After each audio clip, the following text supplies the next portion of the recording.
Earth there and red Mars.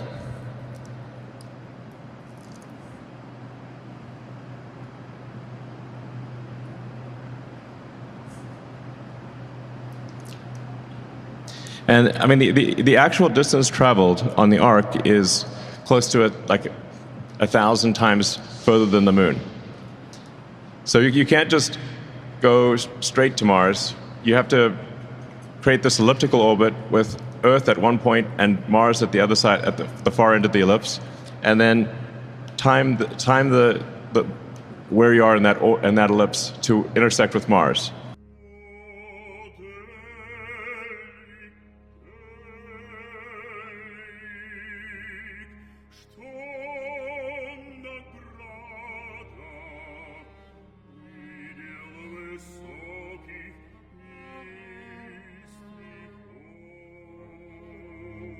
You mentioned it would be great for science to put a base on the moon to do some research, but the truly big leap, again in this category of seemingly impossible, is to put a human being on Mars. When do you think SpaceX will land a human being on Mars?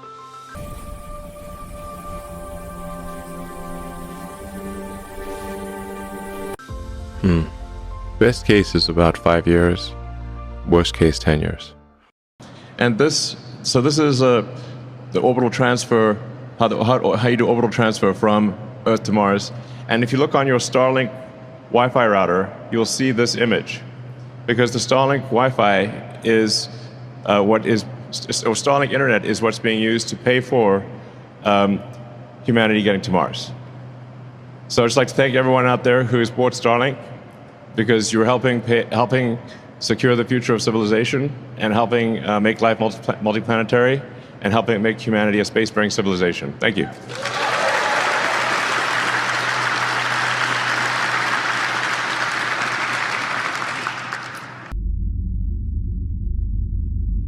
Welcome to another episode of Dream Eater. I'm Anduin Omari. Imagine a world that was once wet, warm, and alive enough to leave fingerprints in its rocks. Welcome to Mars. Mars is our closest laboratory for understanding whether life can start unpersist beyond Earth. Over the last 2 decades, robotic explorers have mapped ancient river valleys, found clay and sulfate minerals that form in water, and drilled into rocks that locked away chemical records, billions of years old. Rovers like Spirit, Opportunity, Curiosity, and Perseverance are rolling geologists and chemists searching rocks, sampling sediments, and looking for organic molecules and microenvironments that could once have supported life. Life's fingerprints aren't always bones or cells. On Earth, early life often left textures and chemical imprints, layered microbial mats, isotope ratios skewed by biology, and concentrated organic compounds preserved in sediments. On Mars, we look for similar clues, sedimentary structures that suggest microbial colonies, carbon isotope patterns that deviate from abiotic chemistry, and suites of organics that fit biological degradation pathways rather than random chemistry. Mars today is cold and dry on the surface, but habitability isn't binary. Subsurface pockets insulated from radiation, transient brines, and chemically active rock, water interfaces could host microbial life. Methane spikes in the atmosphere, recurring slope lineae, and subsurface hydrogen detections are tantalizing hints, each ambiguous, each worth chasing with better instruments, and eventually returning samples to Earth for careful study. We don't have to land to look for life, like carries signatures. When a planet passes in front of its star, starlight filters through the atmosphere and picks up chemical fingerprints. Spectroscopy lets us read gases, oxygen, methane, ozone, and combinations that are difficult to produce together without biology. Direct imaging and thermal maps add context.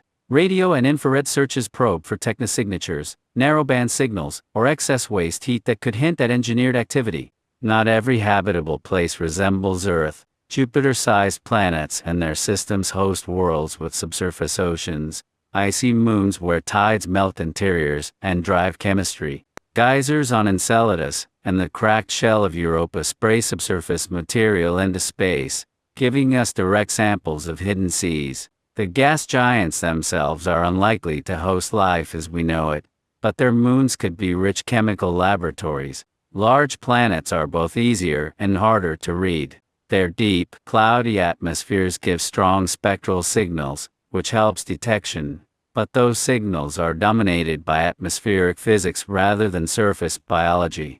If life existed in the clouds, or produced globally abundant gases, we might see its fingerprints. Distinguishing biology from complex atmospheric chemistry requires multiple lines of evidence, stable gas ratios, seasonal changes, or molecules that are hard to form abiotically. A single gas rarely proves biology. Oxygen can build up when water is broken apart by stellar radiation. Methane can be released by geological processes. Context matters. Geology, stellar activity, planetary history, and isotope ratios all shape our interpretations. The most convincing signatures are combinations of gases in chemical disequilibrium, supported by surface or mineral evidence that points toward biology. If life is common, why haven't we seen it? One compact way to think about it mixes three ideas. Many of the steps from chemistry to complex life may be very unlikely.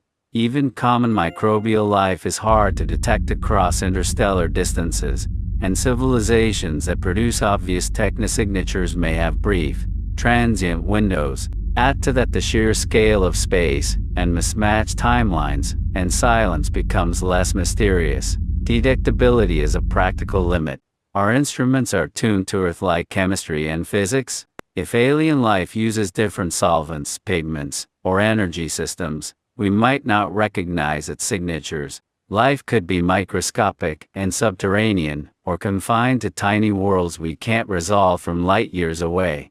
Broadening the molecules we search for, improving sensitivity, and sampling a wider variety of worlds will increase our chances. Imagine what intelligent life could be like under different conditions. Cities could float in dense atmospheres, bioluminescent reef cities could line the interiors of subsurface oceans, or distributed networks of engineered microbes could shape entire landscapes.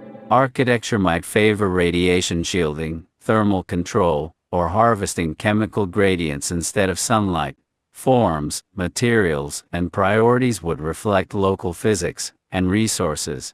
We're at the start of a long conversation with the cosmos. Mars teaches us how to look close. Telescopes teach us how to listen far. The universe's silence isn't a verdict. It's an invitation to keep refining our instruments, to broaden our definitions of life, and to imagine more boldly.